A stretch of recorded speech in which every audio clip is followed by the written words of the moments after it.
Most people are pathetic. They crawl, they beg, and they suffocate the very people they want to attract, turning themselves into a doormat that nobody wants to step on. If you've ever felt the sting of rejection, if you've ever felt that gut-wrenching moment where someone looked at you and decided you weren't enough, then listen closely. You are holding a nuclear weapon and you don't even know it. Rejection isn't a defeat. It is the ultimate psychological leverage. While the rest of the world is crying in their rooms and checking their phones for a text that will never come, you are going to learn how to flip the script. You are going to learn how to use their own dismissal to drive them absolutely insane with desire and curiosity. Today, we aren't talking about moving on. We are talking about psychological warfare. We are talking about the art of the reverse. I am going to give you 7 brutal lessons on how to weaponize rejection and turn it into the very thing that makes them regret ever letting you go. If you have a weak stomach for the truth, leave now. But if you want to be the one who finally holds all the cards, pay attention. The reality is that human nature is governed by scarcity and ego. When someone rejects you, they have made a calculated decision, or so they think, that their life is better without you than with you. They feel a surge of power. They feel like the buyer in a market where you are just a product that didn't meet their specifications. This is where 99% of people fail. They try to argue with the buyer. They try to offer a discount.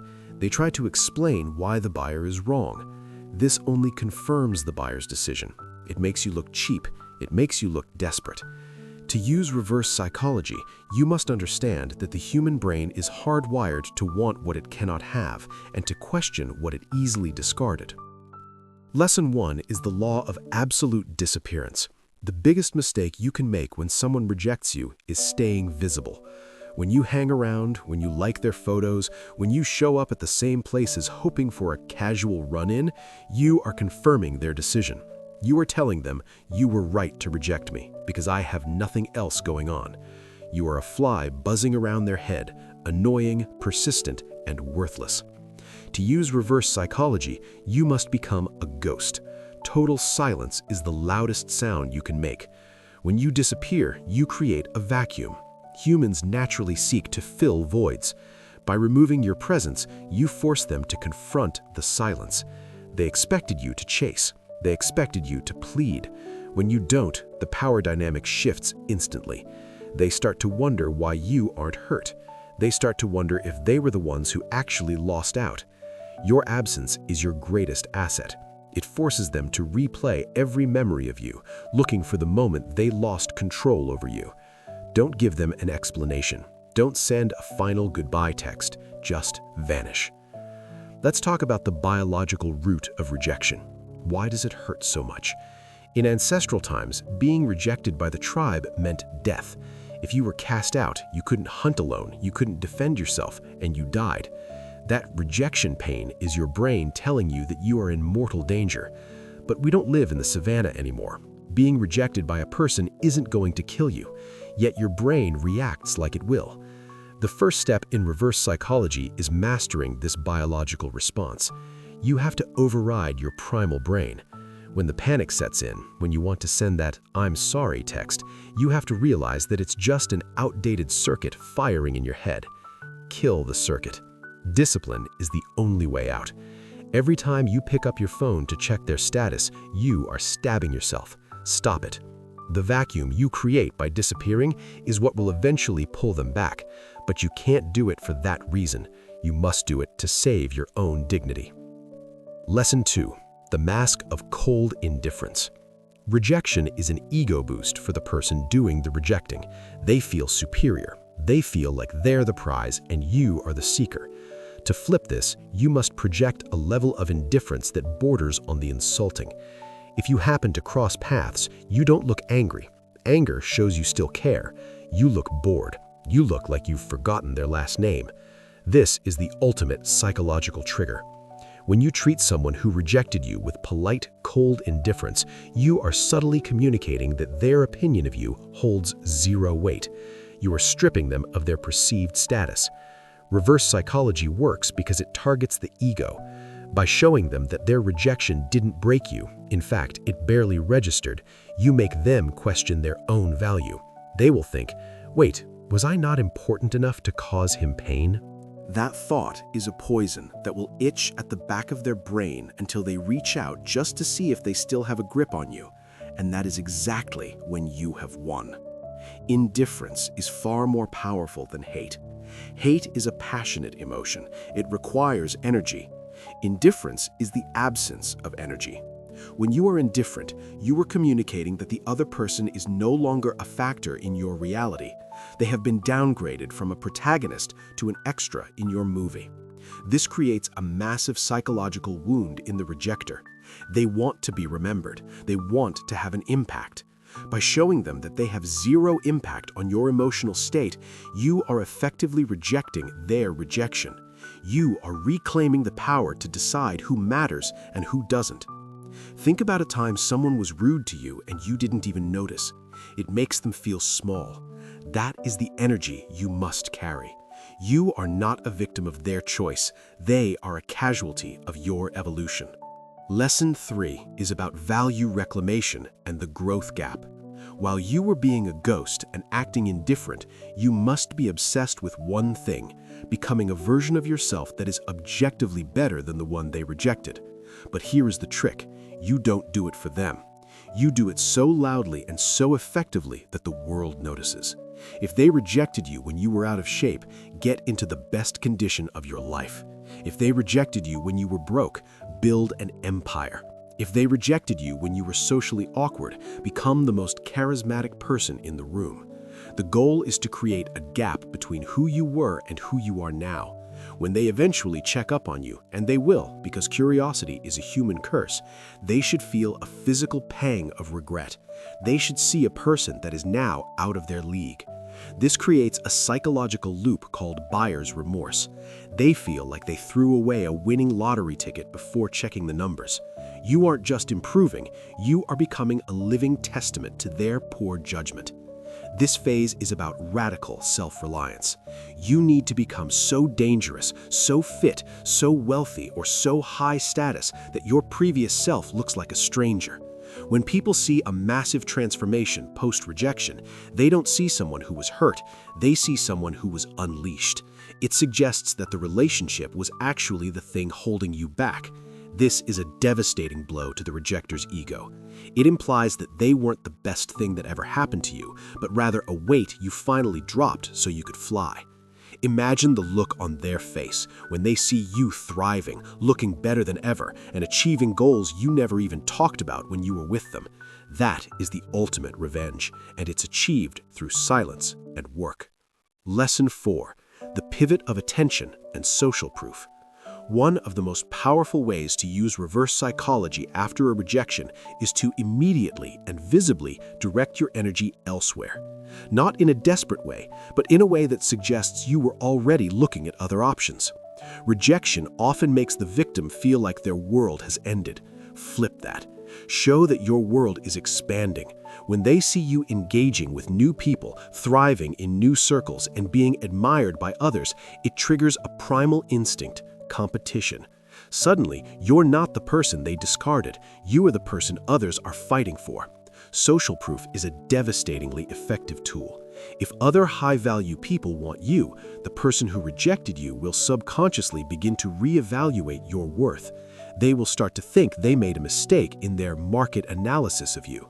You aren't chasing them, you are being chased by the world, and they are left watching from the sidelines. Consider the pre-selection effect. When a person sees that you were desired by others, your perceived value skyrockets. It's a psychological shortcut. They think, if all these people want him, there must be something I missed. By pivoting your attention to new hobbies, new friends, and new potential partners, you are signaling that your supply is limited and the demand for you is high. This creates a sense of urgency in the person who rejected you. They start to feel like they are losing their window of opportunity to get back into your good graces. You have successfully turned the tables.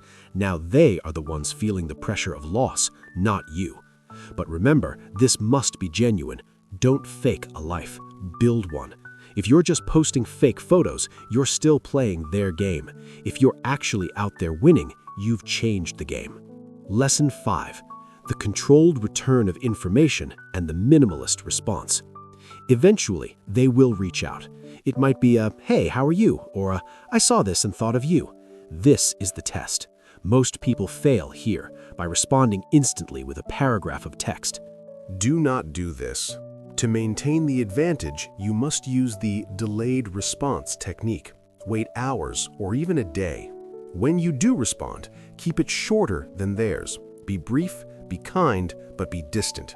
Use no emojis. Give them nothing to work with.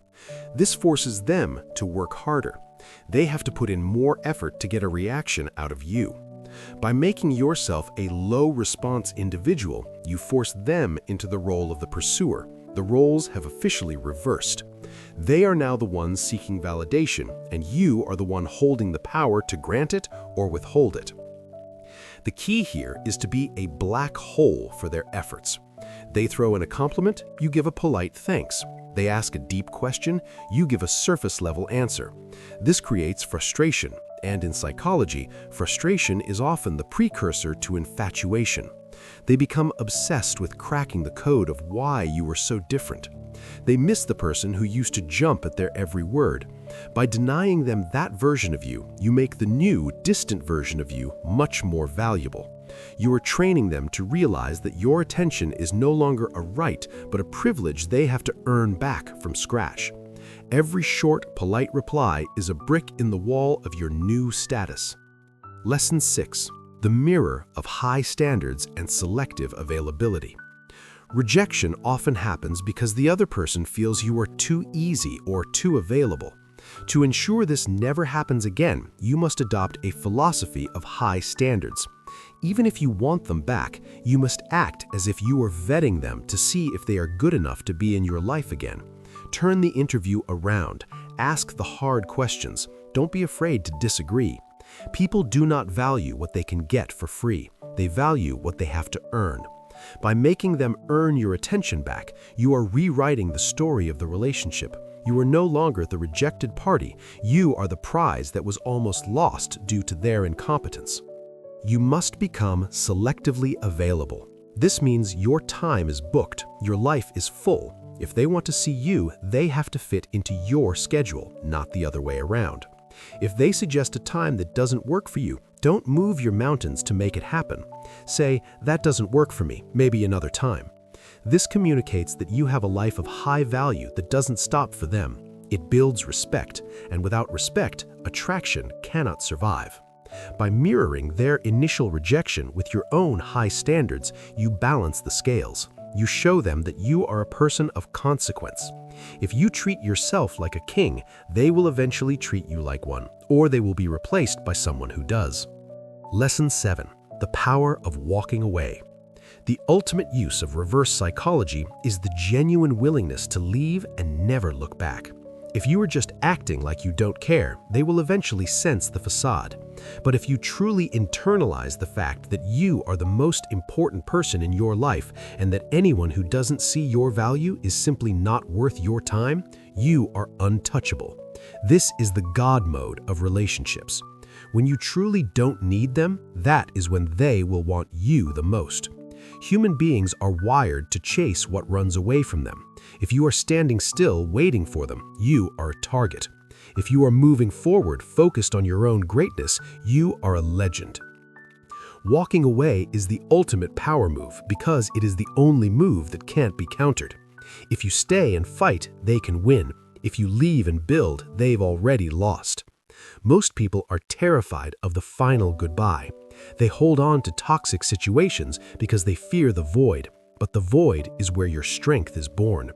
When you are willing to walk away and mean it, you emit a frequency of power that is unmistakable. People can feel when someone is truly done, and ironically, the moment you are truly done is the moment they will try the hardest to pull you back. But by then, you will be so far ahead, so much better and so much stronger that you might just look back and realize they were never worth the effort in the first place. We need to talk about why your ego is currently your worst enemy. Right now, your ego is screaming at you to fix the rejection. It wants you to prove that you are lovable. It wants you to get the last word. But in the world of reverse psychology, the person who doesn't need the last word is the one who wins the argument. Your ego is a child. It wants immediate gratification. It wants the dopamine hit of a miss you text. But the master of psychology looks at the long game. They know that by delaying that gratification, they are building a mountain of value that can never be torn down. You have to kill your ego to save your life. You have to be okay with being the loser in their eyes for a few months so you can emerge as the champion for the rest of your life. Most people operate from a mindset of scarcity. They think, this person was my only chance at happiness. This is a lie. There are billions of people on this planet. The only reason you think they are special is because you have invested so much time into them. It's called the sunk cost fallacy.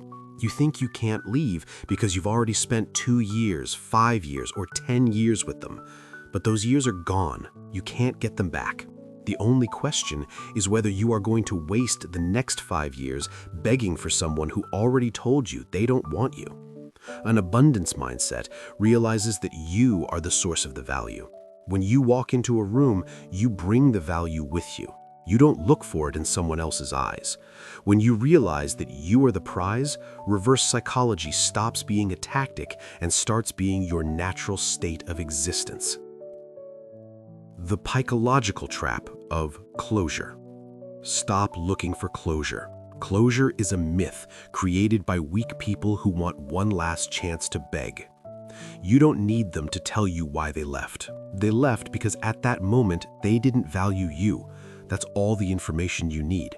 Any further explanation is just going to be a list of your flaws or a bunch of lies meant to spare your feelings. Both are useless. Your closure is your transformation. Your closure is the day you wake up and realize you haven't thought about them in a week. Your closure is the success they see from a distance but can no longer touch. If you're waiting for them to give you permission to move on, you're still their slave. Give yourself permission. The greatest warriors are those who can control their internal state regardless of the external chaos. When you're rejected, your internal state is a mess. You feel anxiety, depression, and anger. This is natural, but the master of reverse psychology doesn't let those emotions drive the car. They feel the emotion, they acknowledge it, and then they act according to their discipline. If you act on your feelings, you will text them. If you act on your discipline, you will go to the gym. One path leads to further rejection and shame. The other leads to power and self-respect. Choose discipline every single time. Your emotions are like the weather. They change. Your character is like the mountain. It stays. The mastering of the art of mystery. In a world where everyone shares everything on social media, mystery is the ultimate currency. If someone knows everything about you, they have no reason to be curious. If you post every meal, every workout, and every thought, you are a finished book. No one wants to reread a book they already know the ending to. By disappearing and being selective with what you share, you become an unsolved mystery. You become a what if. When you use reverse psychology, you want the other person to spend their time wondering about you. What are they doing? Who are they with? Are they happy? That mental real estate you occupy is where attraction is reborn. The brutal truth about being friends. Never agree to be friends with someone who rejected you. It is the ultimate trap. It allows them to keep all the benefits of your presence without having to give you any commitment or respect. It's a way for them to ease their guilt while keeping you as a backup plan. When you agree to be friends, you are saying, I am okay with being a consolation prize. You are not a consolation prize. You are the grand prize. If they can't have you as a partner, they don't get to have you at all. That is the price of rejection. They chose a life without you, so give it to them, completely. No texts, no friendship hangouts, nothing. This is the only way they will ever feel the weight of what they lost. The concept of self-amusement. Start living your life for your own amusement. When you do things because you enjoy them and not to get a reaction from others, you radiate a different kind of energy. This is called outcome independence. You don't care if they see your post. You don't care if they hear you're doing well. You're doing well because it feels good to win. When you reach this level, reverse psychology becomes a force of nature. People are drawn to those who are genuinely happy and self-contained. The person who rejected you will see that you are having the time of your life without them, and it will hurt their ego more than any insult ever could. The final siege, staying the course. The hardest part of reverse psychology is the middle phase. The initial shock is gone, and you're just sitting in the silence. This is where most people break. They think, it's been a month and they haven't called. I should reach out. No, the silence is working. It's digging into their brain, but it takes time. You are in a siege. You are waiting for the walls of their ego to crumble. If you break the silence now, you lose everything. You have to be more stubborn than they are. You have to be willing to sit in that silence for a year if that's what it takes. Because even if they never call, you have used that year to become a version of yourself that no longer cares if they do.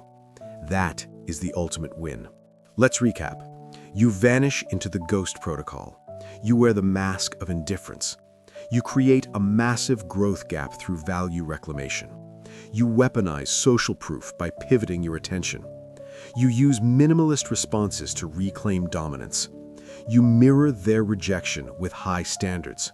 And finally, you embrace the power of walking away forever. This isn't a guide to getting them back. It's a guide to taking your life back.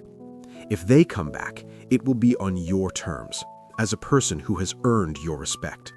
If they don't, it's because you've moved so far ahead that they can no longer even see your shadow. You are a creature of infinite potential. You were not put on this earth to beg for the attention of someone who doesn't see your worth. You are here to build, to lead, and to dominate your own reality. Rejection was just the friction you needed to sharpen your blade. Without the cold, you wouldn't appreciate the fire. Without the rejection, you wouldn't have the motivation to become the person you are about to become.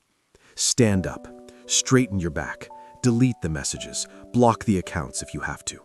Stop being a spectator in their life and start being the god of your own. The world is full of people who are waiting for someone to lead them. If you can lead yourself through the fire of rejection and come out cold, hard, and successful, you will never have to chase anyone ever again. People will chase you. Opportunities will chase you. Success will be your shadow. But it all starts with the discipline to apply these 7 lessons. Don't be the person who watches this video and then cries themselves to sleep. Be the person who watches this and then goes to the gym at 2 a.m. Be the person who starts the business. Be the person who walks away and never looks back. You have the tools. You have the knowledge. You have the truth. The only thing left is the execution. The person who rejected you thinks they know who you are. They think they know your limits. Prove them wrong, not with words, but with a life so well lived that it becomes a legend. Your silence is your power. Your growth is your revenge. Your indifference is your victory. If you're still here, you're the 1%. You're the one who isn't afraid of the dark. You're the one who is ready to turn the pain into power. This channel is for the warriors, the architects, and the masters of their own destiny. We don't do comfort, we do evolution. If you want to stay on this path of psychological mastery and absolute self-respect, you know what to do. Subscribe to the channel, hit that notification bell so you never miss a training session, and join the elite who refuse to be ignored. Your new life doesn't start tomorrow. It starts the moment you decide that you are enough. Let's get to work. I'll see you in the next video.